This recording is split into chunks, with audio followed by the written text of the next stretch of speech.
Okay, so let's start. Let's start. Good evening to Katya, who is now in Canada, and good morning for all of here present from Vietnam in Hanoi. And for information of everyone, we will be having a recording of this video, and also we'll be translating this into Vietnamese language.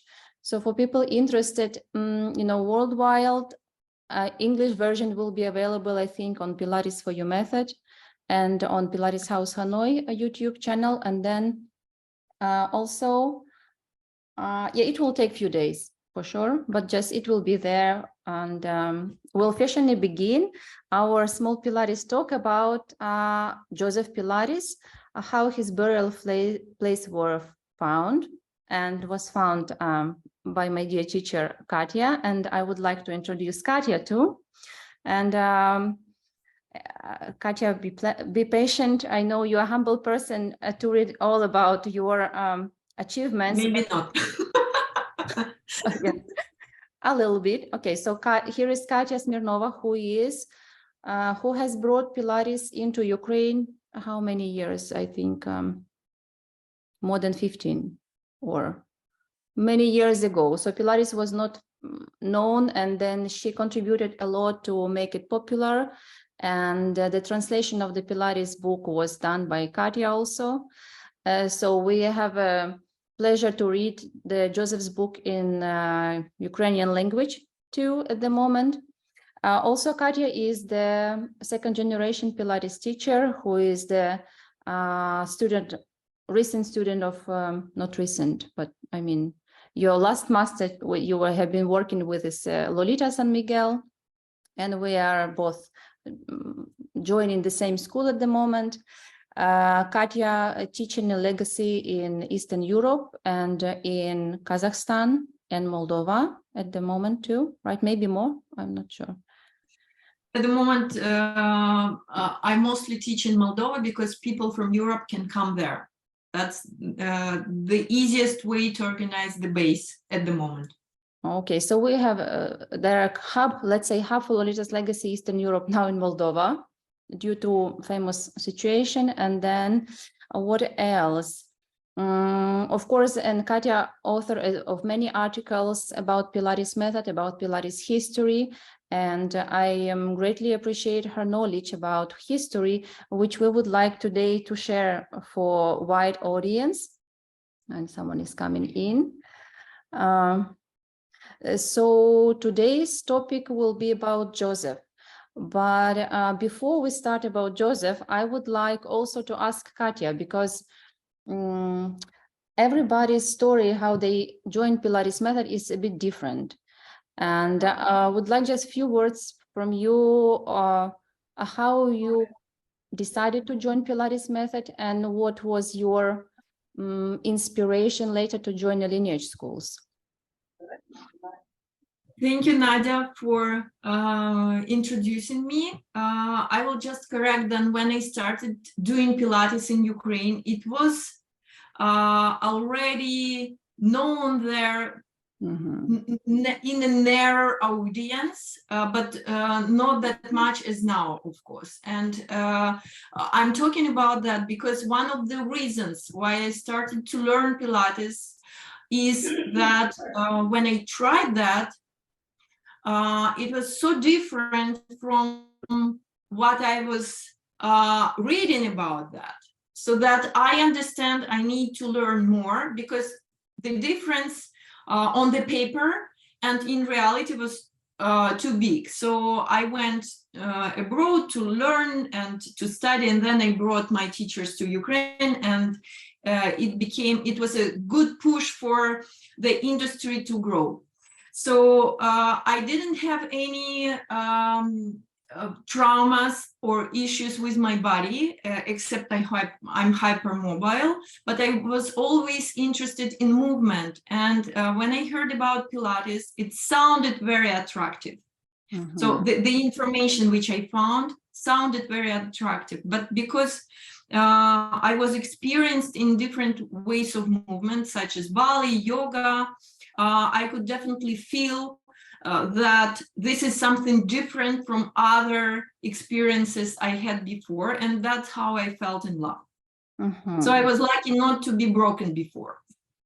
Okay. And about the lineage school, as I said, I started from research, and because from very beginning I understood I have to be very I had to spend a lot of time to really differentiate what is Pilates, what is not. I had to research more and more, and that's how I found out about schools and Lolita's legacy. I mean, Lolita's San Miguel program was not the first one, because what she did that time, it was for experienced teachers. Of course, I did my graduation in other places, but during the learning process, I understood that I want to go deeper, and I want to know everything. And at certain moment, I understood that there is a direct link with Joseph Pilates, and the only alive link who created the program by her own arms, by her own brain, was Lolita San Miguel at that time. So that's how it brought me to her. And then I just fell in love with the woman, with the personality of Lolita San Miguel, because she is unbelievable person, and everything which is connected with her is very interesting. So yes, it's double love, Pilates and Lolita. Yeah. The Lolita is someone extraordinary. Once you meet her, certain things will change in you forever. Totally true. Okay, Katya, and one thing for me now, this makes me thinking a lot recently, like, what is so special about Pilates? What is for you so special about Pilates as a system of integration of the body, which you can admit to people, like for yourself and to people? What is so special? Besides, it feels good. It feels right. But some people will not understand the squat, because I'm very much in my body. So I can trust my body, what feels good, what feels wrong. But some people, they don't understand, they feel it afterwards. Besides that, it's just very nice feeling in the body. I was a ballet dancer and I was doing yoga, and both systems, even though yoga tells you that it's not about ego, but forms are quite complicated and extreme, and for normal European person who is trying to achieve certain form, you go through ego. You are inspired by your ego. It was easier for me because of hypermobility, but I could see it clearly. And Pilates is vice versa. Of course, you can do Pilates through the ego and trying to achieve whatever form you choose. But in Pilates, there is no reason to do that. And as more you go through ego, as far away you are from Pilates and from feelings, good sensations in your body. So this is probably was the certain point which clicked in my mind, and I understood, oh, this is what I'm trying to find. And as I said, for ballet dancer, it was a big challenge, because ballet dancers spend a life in front of the mirror trying to impress, which is ego again. So that was my point when I understood this is where I can change my life from, doing something easy, because Pilates is nice and easy way to change your life for better. Yeah, definitely. I'm thinking also, what do you think the most lost principles now? Like when I think about Pilates, I'm thinking, for me, mostly it's the ultimate concentration or deconcentration in every part of the body and inside of your mind, like I feel like this principle is like not widely taught. as for me, like it's something is not present. But how do you feel about what is misconcepted principles or not present principles? Very close to what you just said, except Joseph Pilates didn't teach and didn't mention any principles. It was people who followed his work, and when they started to create programs, they started to invent or to try to extract principles from his book and other work. But what I like the most from the book, what he is saying, is that at the end, as a result of it, we have to come back to our animal state. We have to get back to the state of the mind when you feel what your body needs. And this is something we miss. This is what modern people miss the most. We're very much in our heads, and it's very difficult to really feel your needs, your body needs. So this is something which is quite difficult to remember about while you're counting your 100, right? While you're counting your circles, you're doing technique, you're thinking about gluteus, stomach, other places, shoulders down. This is a technique which should not interfere at the end of it, interfere into your inner peace. So I believe this is something we should pay attention to. You know, interesting. For me, it sounds like it's very similar, like in yoga, they call it the freestyle. When you come to in your practice to the state of freestyle, when you know what your body needs and you do accordingly, like, so then there are some similarities, you know, if we talk about this as a system of reintegration. I believe all of these systems, which are wise and went through ages and survived, they are talking about same things. They are talking about union of body, mind, and spirit. And the more I learn, the more I understand that something I heard somewhere in yoga or in other Tai Chi or whatever I try to learn about, they are talking about same things, but language is different and imageries is different. So I think people knew about that very, very long ago. We're just losing this connection, not really developing it. Yes, I agree. So we think we can accept Pilates is one of the attempts of some genius mind, okay, to bring us back to the natural movement and smart system of the body movement kind of training.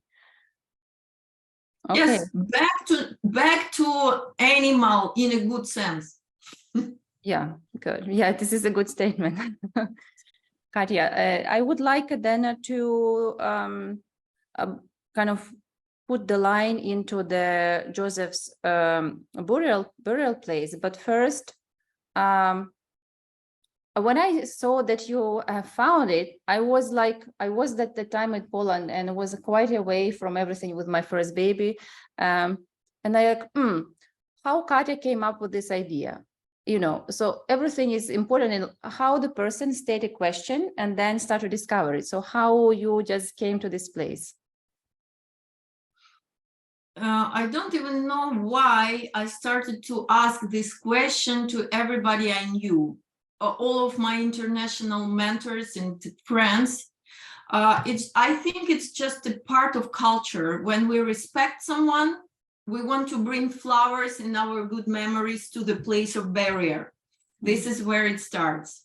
So I was visiting America. I was planning to come to America. And one of the ticks I wanted to have in my list is to come to Joseph Pilates' burial place. And nobody could tell me.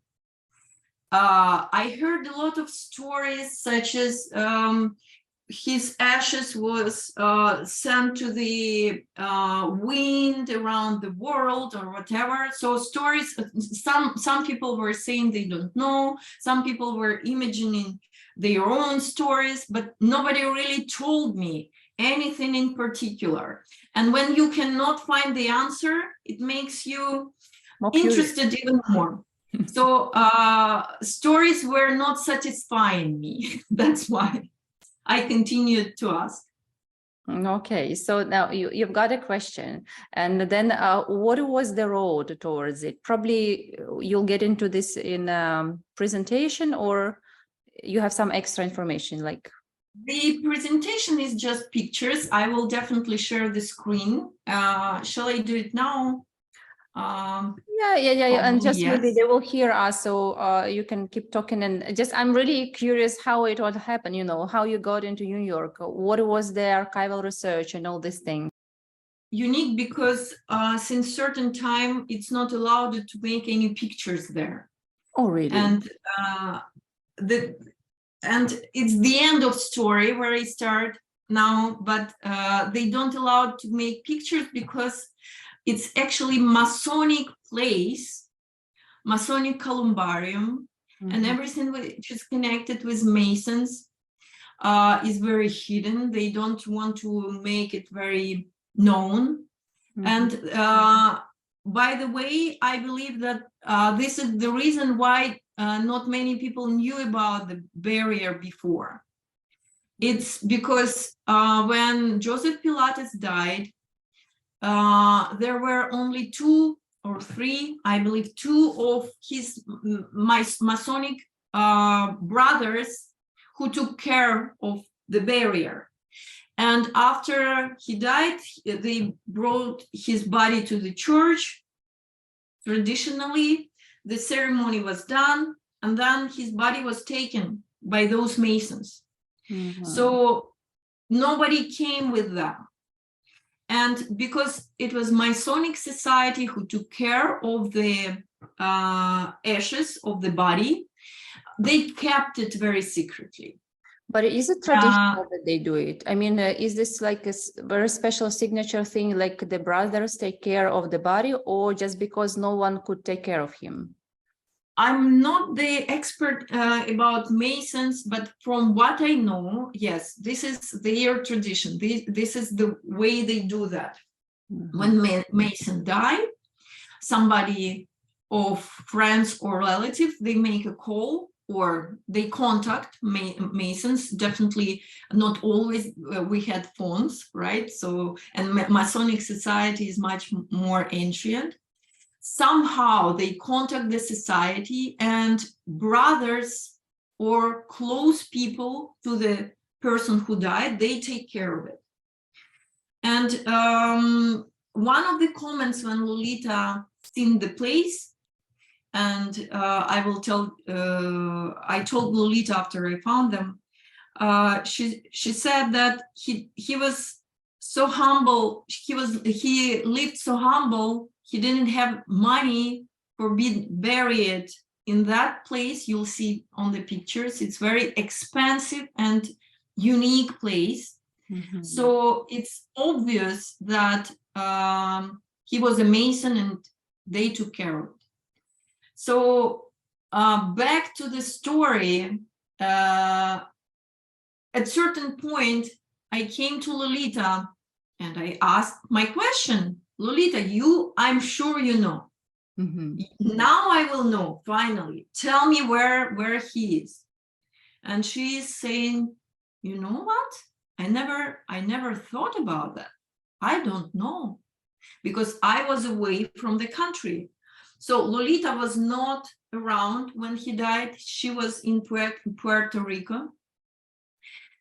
Ramona was there, but she didn't come to the barrier, to the ceremony, because of, I don't know, reasons. According to the archivals or books which use archivals, she was too emotional. She couldn't come, but we don't know about the real reason why. So it was and she was not part of Masonic society. By the way, it's very rare when women are belong to lojas. There are not many of them. Mostly it's for men. And Joseph Pilates, according to what we know, he belonged to two lojas. One, he was just inherited as a son of the builder. His father was builder, and he belongs to that loja. And then when he came to America, they invited, the story is that in Isle of Man, where he was a prisoner, he met a person who was a Mason.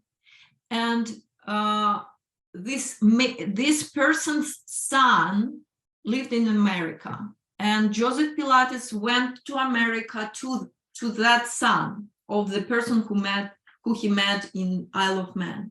And that son of the friend became his Masonic brother. So I believe that what brought him to the other loja, if I'm not mistaken, it's Socrates loja.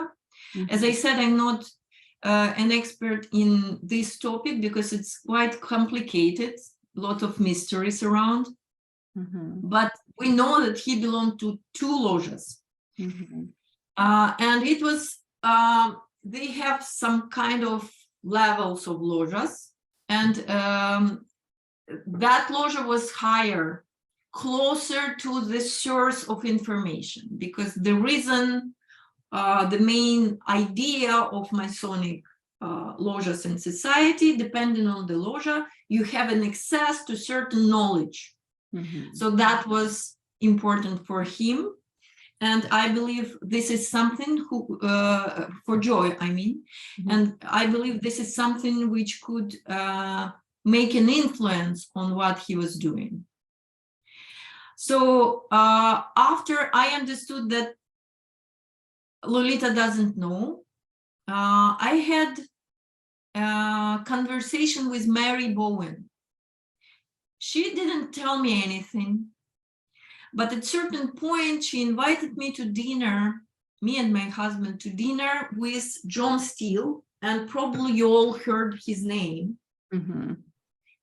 And till that moment, I already was searching around the cemeteries around the New York. I understood he could be somewhere close, and me and my husband, we could take a train from New York to a certain direction. We were trying to find it on the map and explore, just walking around or coming to the office and asking if they have these people, if there is an office and all of that. And it didn't bring to any results. And at a certain moment when Mary Bowen invited me to the dinner, I asked the same question to John Steele because I knew he is his lawyer, and he said that he knows it's on Ferncliff, and you can see it on the screen, the name of the cemetery. It's somewhere on. It should be somewhere on the Ferncliff. So this is this, of course, as soon as I could. Maybe next week, because it was during the conference or so. Then as soon as I could, I flew to New York and we went to the cemetery. On the way, it was, there is quite a mysterious story, because I don't know why, but it feels like that Masonic society knows that we're trying at that moment, that we're trying to find Joe's ashes. Crazy Ukrainians came to country. And I tell you why, because, for example, we went to church, which was mentioned in archivals where the ceremony was, and it was Masonic church. It's quite famous in New York. And we just came in, we didn't tell anybody anything, and there were other people around, but the priest of the church, or later I found out that he is very high level manager or whatever. Mm. He started to talk with us and ask us why we're here, what we're doing. I don't know, maybe it's just a consequence. Maybe it's just because we were new faces, but there were other people too. And as always, I told him about what I'm doing, because it was his questions. What are you doing? Where are you from? What are you looking for? And I told him the story that I'm Pilates teacher, and I know that this place is connected with Joseph Pilates life. So he was, by the behavior, I could say that he is quite interested in what I'm saying. And I told him that we suspect he's Mason, because at that time we were not sure, and he was just like keeping quiet face, but I felt that like something is going on behind it. So next morning, after this conversation in church, we went to Ferncliff. And as always, we found the office and we came there. I was absolutely sure that everybody knows that Joseph Pilates is here, and I couldn't believe nobody could come during these years. I was sure everybody are coming. It was just me, stupid, who didn't know. So what was the year, Katya? What was the year when you? It was 2015. It was, we found him on November 9, 2015. And he died in 1967, right? 7. 67. So for many years, I mean, 40 something years. So when I asked the lady who were in the office, do you know where is? I would like to know. I know he's there, but I would like to know about Joseph Pilates' place. She said, we don't have Joseph Pilates here. We don't know who he is. Didn't even look anywhere. She didn't even look at the computer. Also, she could not remember, obviously, right? That was very suspicious. So if you don't know who he is, and you didn't even look at the computer, how do you remember thousands of people? I said, no. Can we please search at the computer? Because she's sitting in front of the screen. And because I know his body is here, and of course I can try to find myself, because the cemetery is open place. I can walk around, right? Nobody can stop me. But it would be very nice to have a direction, because otherwise it will take many days for me to find. So she made a call to somewhere, and finally, at the end of the story, she gave me a person who was following me, who was who had to show me the place. And you'll see the building. This is the entrance to Ferncliff. And this is the building where Columbarium is. And it's a big building. You cannot say it even, you can say it's a big building, but it's even bigger than you can see on the picture. So a lot of corridors and turns, not easy to understand where you are. And we were walking somewhere, and he was looking at one place, trying to find the other place, trying to find, and no, we didn't find. And he's saying, you know what, it's probably not here. Let's go to the right, and there is an exit. And my husband, who has very strong intuition, I believe, he's saying, you know what, let's give it a last try. To the left. And we turn to the left, and several meters later we see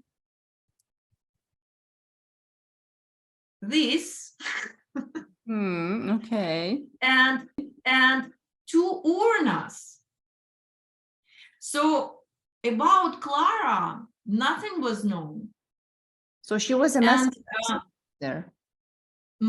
She was a mess until then. She died 10 years later.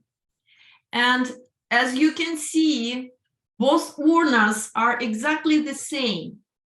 So which is the sign that she was also belonging to Masonic society, or maybe as a wife, I don't know, maybe as a wife she had to be buried there too.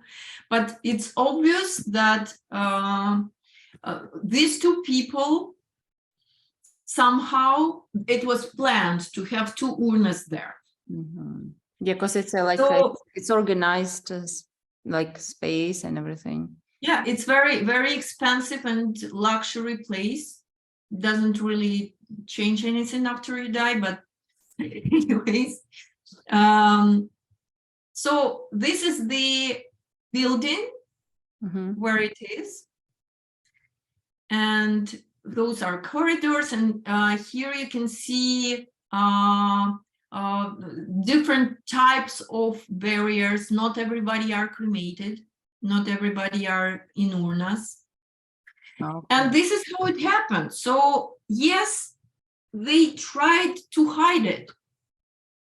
This is why my feeling is that this meeting in the church was not by chance. He was kind of waiting for us. I don't know how it is possible. Maybe it's just circumstances. But the feeling on the next morning was definitely that they don't want us to see it. So he couldn't do anything. This man who was walking us around the building, he said, "Oh, really? Okay." And he went away. We were prepared because we knew why we are coming here. And my husband, he's also a photographer for the magazine we publish. And he is always with a camera. And of course, he took several pictures. And then in our tradition, you cannot just take a picture and stay there and that's it. You have to bring flowers. You know that, right? Yeah, of course. Yeah, we always bring flowers. Yeah. Yeah. And because we didn't know if we are going to find it right now, we were too excited. We entered the building. So then after that, we remember there is a shop. We went to that shop. And as you can see here, there are flowers. We brought those flowers. But funny thing is that after we came back, there were certain lampas. Before, there were less of certain mechanism or devices, and it was obvious. And when my husband was directing, and there were different people walking around, they didn't stop us, but it was obvious that something is around is changed. And my husband was trying to make pictures, but camera didn't work. So he was directing the picture to the shoes, and it works. I don't know how it works, guys. Maybe it's all just my imagination. But this is, I'm saying what I've seen my own eyes. So he was directing the camera and trying to make several clicks, and it didn't work. And then after he changed the battery and he was doing all of the, I don't know, this technical stuff, he was doing it and it doesn't work. But then at a certain moment, he came to one of the device at the end, he pushes away and it just changing the light. And so he was saying something to people around, but it happened, everything is happening within, let's say, half an hour. So it's very short time to really do something with that. And after he moved certain stuff around, it started to work. So that's how the other picture were made. It's mysterious how that could yeah, happen. it's interesting. It's funny story, and I'm not trying to say that the mystery is there. I'm saying the feeling of mystery was there. Yes, definitely. Maybe, as I said, maybe it was just an imagination, but I'm just saying what I've seen. So this is what we saw, this is what we bring. So that's why these pictures are quite unique, because now when you come to that place and you see our crazy eyes, we were really excited. Yes. And after several months, Lolita San Miguel decided to make Pilates Day and to make this trip to the cemetery part of the Pilates Day in New York. And it happened in May 2016, so very short time. Of course, I sent the information about all of that immediately to Lolita, and I just wanted her to know what to do, to decide what she wants to do with this information. So several months later, she created the event. PMA supported that. They helped a lot to bring people. And it was a very successful event. There were a lot of known people who came there, and they were trying to make pictures, but it was not allowed because the cemetery office placed the guards. You had to inform people when you are coming with a group. You had to inform cemetery. Lolita did, and she got the permission. But when we came there, they said we cannot make pictures because of the relatives of the dead people around. So they was not happy about that. Nobody wanted to.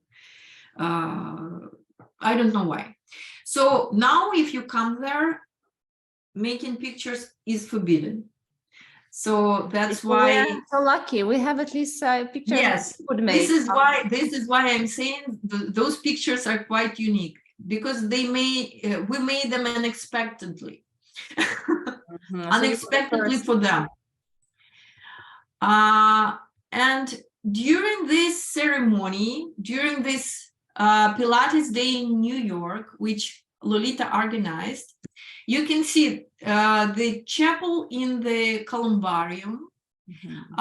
She made a speech, and there were other people. It was very nice because they finally had chance to express the respect to Joan Clara on the place of burial. And to me, for our country, Nadya, you know, it's important. It was very big satisfaction. Of course. And for Lolita too, because Lolita is a person who, as I say, she lives like she writes the book, or like she's doing the ballet, because it should be a picture, beautiful picture with a lot of actions, and they all have to be in a perfect order, in a perfect shape. So that was one of the brilliance of her life. She could place on her beautiful shelf of life. So for her, she really treasures such kind of things, because many people knows about Lolita. She placed the plaque in Mönchengladbach in Germany, in the place where Joseph Pilates was born, and she organized the conference there. And this conference is also very successful. We come there every 2 years, and people from all around the world are coming to show the respect to the method and to Joseph Pilates. So that was one of the important and beautiful things Lolita made in her beautiful life. And I can share a picture of this event with you. And So this is the New York one. The Pilates Day, it was decided since she had Mönchengladbach, Germany, and Pilates Day in New York, and it's all happening on Pilates Day, exactly at the period of time where we are now. But usually Pilates Day is the weekend, so following weekend will be Pilates Day. Yes. She couldn't be in two places at the same time, so she made a decision to do one every other year in Germany and every other year in New York. So this one was in 2018, and it's another beautiful event. Lolita is a New Yorker, and she, even though she traveled a lot and she lived in Puerto Rico for a while, for a long time, it was important for her to create such kind of event to show the New Yorkers, and not only New Yorkers, because it was in Bryant Park, which is very international place, right at the center of New York. So she organized an open class, plus to the visit to Ferncliff and other events of the Pilates Day there. So, and here you can see her teaching the class, just to people. There were not only us who came because of Joseph Pilates teachers, there were also people who just came because of class, and maybe it was their first time when they heard about Pilates. And can you imagine how lucky they are? They had first class in their life from the best teacher in the world. Yes, it's something extraordinary. Super lucky people. We have to, like, we have to continue. Hopefully. Yes. But then, unfortunately, since that, there were no events in New York under Lolita's care because of pandemic times. And we hope that we will have this beautiful event in New York. But even if no, you people who heard this story, you can easily find his place of burial and bring flowers, because in United States it's free. You have a freedom to come to cemetery and express it. You want to see the place of burial, you have a right to do that. So come just there, Google it. Ferncliff, remember this name. And when you enter the Ferncliff, look at this picture. There is a direction to mausoleum. And behind this picture, you can clearly see the mausoleum itself. They will not hide it from you anymore, because they know that people are coming to see Joseph Pilates. So I recommend you, even though whenever you come to New York, take a train from Central Station, and it will take about an hour from you, I think. From you, it's about an hour by train from New York. So it's not a long trip, but very satisfying. You will see a special place. Yeah, it's all look very, very, very special. And truly, the story is something beyond, kind of expectation. All this, mysteries and how all happened, and like no one knew about his a place of, burial place. It's so amazing. But suddenly everybody knew. But finally, yeah, I'm really, it was a day I was thinking, Pilates Day coming. I cannot be in Hanoi, cannot do any event. So then what should I do? I think, I have to call Katya. I have to ask her, because I was like, how she found this? How was the, the idea? And also, how did you feel when you found it? What was the sensation? You were excited, you were surprised. Like, I mean, I'm just totally just want a little bit, you know, to share your personal experience from your achievement. Now you have, you made your little piece, another brick to Pilates history in Vietnam. You're going to post it in social media in Vietnam.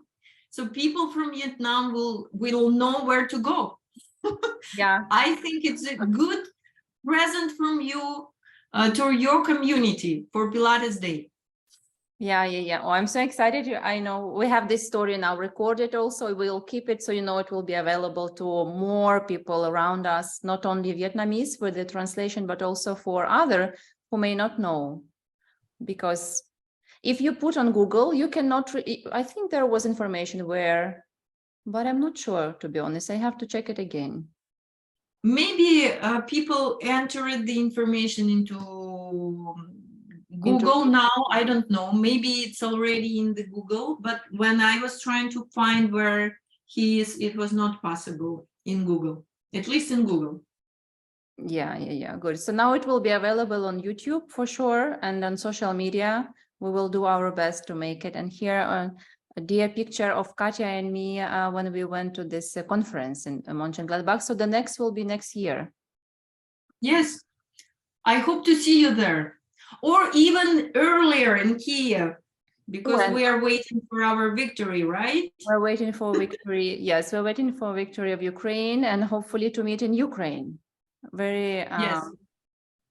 And yeah, and it's I cannot really even tell more because it's too emotional topic, but we really hope to meet and reunite our Pilates community, and for us, the Katya's students who was inspired. And now what I can tell, that seeing how many professionals you have been educated and grown, and beyond that, because like education means something, but what is beyond education is about the inspiration, about the method, about the joy history, about then for us to be willing to spread it more. So I think this is your big achievement and big work, and I am very grateful. And also I have a chance now to tell it, so super excited. Thank you. I believe any professional who is doing any job should know about the history of what he is doing. So it's up to us, because if you don't know how the person who created the method was thinking, right? How you can teach the method?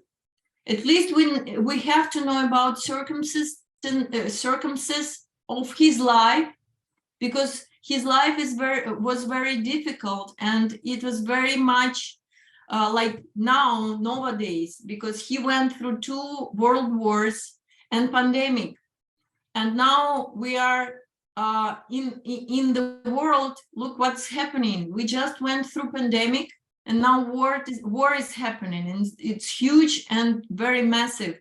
So I believe for us to really know how to use that, to really understand what it is for, except besides forms, right? It's very important to know the person who created that. So I really suggest all of the students, all of the professionals of Pilates, all of the Pilates teachers to read books, to come to places connected with elders, and try to catch as much light of the history, which is still possible. Lolita is still there. Mary is still there. Try to grab as more as you can, because this light, it's something which we, new generations, will carry, and this is something we will have to share with future generations. So yeah, hopefully that was interesting. Yeah, it was super interesting, and just we have to translate it now into Vietnamese, but super interesting and super inspiring. I think it's great. We had made it a little bit like now in upcoming Pilates days, from the Joseph's ashes now into the flowers of which will be grown on these ashes of future generations of Pilates teachers. which are, I think, my personal intention to do. And I believe Katya's the most first intention to spread more and then grow more professionals and real enthusiasts of methods. So we were here for you today.